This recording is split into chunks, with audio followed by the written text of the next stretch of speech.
วันที่10 มีนาคม 2026นี้กองบัญชาการปกสเมืองสำเหนือสรุปเบียกงานป้องกันความสงบประจำปี 2025และทิศทางแผนการประจำปี 2026 ขึ้นที่สโมสรของตนภายใต้การเป็นประธานของฐานพันโทสังทองเครือคุณธรรมหัวหน้ากองบัญชาการปกสเมืองสำเหนือเป็นเกียรติเข้าร่วมของฐานพันเอกคำเล็กจันทร์สุริรองกองบัญชาการปกสแขวงหัวพันฐานบุญลมศรีเมืองบงรองประธานปกครองเมืองสำเหนือมีหัวหน้าห้องแผนกปกสกุมบานหัวหน้าห้องหน่วยงานแขกถึกเชิญตลอดหอดนายและพลตำรวจทั่วกองบัญชาการปกสเมืองเข้าร่วมพันโทเสยสุราบันสมทพรรองหัวหน้ากองบัญชาการปกสเมืองสำเหนือขึ้นผ่านบทสรุปการจัดตั้งปฏิบัติเวียกงานป้องกันความสงบประจำปี 2025และทิศทางแผนการปี 2026ให้ฮู้ว่าในระยะผ่านมาคณะคณะกองบัญชาการไหลนำเอามติคำสั่งของขันเทิงมาเผยแพร่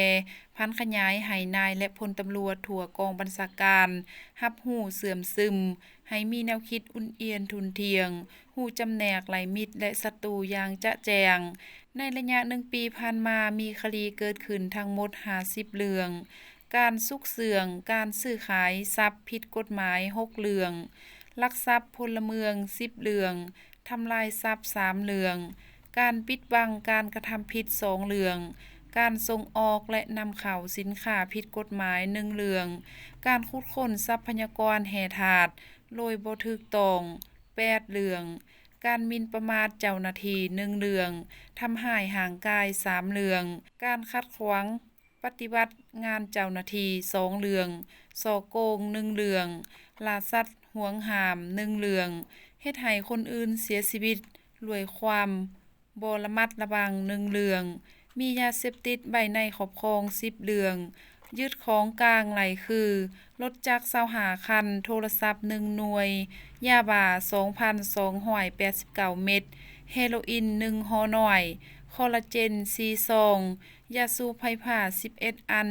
ปืนแก๊ป2กระบอกเครื่องสื่อสารโพนี4เครื่องสุดสว่านเจาะปูนใหญ่4เครื่องจักรโม่ฮ้อนคำ1เครื่องบางฮ้อนคำ3อันดินแห่คำจำนวน600เป่าน้ำหนัก 9,500 กิโลกรัมแห่อังติมอน161เป่าหนัก 5,286 กิโลกรัมอุบัติเหตุเกิดขึ้นทั้งหมด34รายรถใหญ่ต่ำรถใหญ่5รายรถใหญ่ต่ำรถจักร20รายรถจักรต่ำรถใหญ่6รายรถใหญ่ต่ำรถถีบไฟฟ้า1รายรถจักรต่ำคนย่าง2รายพาหนะเปเพเล็กน้อย57คันเปเพสมควร6คันล้านชีวิตสุขภาพบาดเจ็บสาหัส2คนสมควร3คนบาดเจ็บเล็กน้อย50คนรวมมูลค่าเสียหายทั้งหมด258ล้านกีบและเบียกงานอื่นๆก็พ้นเลนเส้นเดียวกันตอนแรงวันเดียวกันยังไหลเสื่อมซึมเอกสารเปิดบัตรดำเนินชีวิตการเมืองเนื่องในโอกาสวันต่างๆกำลังป้องกันความสงบครบรอบ65ปี